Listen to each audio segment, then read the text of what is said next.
महिला अत्याचार प्रकरणातील फरार आरोपी विरोधात न्यायालयाचा जाहीरनामा। वेळघाट येथे एका महिलेला नोकरीचे आमिष दाखवून तिच्यावर अत्याचार केल्याप्रकरणी फरार आरोपी अभिषेक बाळासाहेब कळमकर याच्या विरोधात न्यायालयाने जाहीरनामा प्रसिद्ध केला आहे।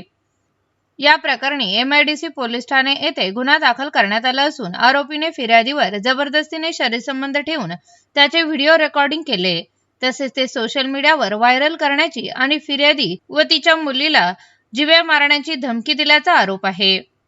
आरोपीचा शोध घेण्यासाठी पोलिसांनी महाराष्ट्रभर स्टँडिंग वॉरंट पाठविले होते, मात्र आरोपी मिळून न आल्याने न्यायालयाने भारतीय नागरिक सुरक्षा संहिता कलम 84 अन्वये जाहीरनामा काढला आहे।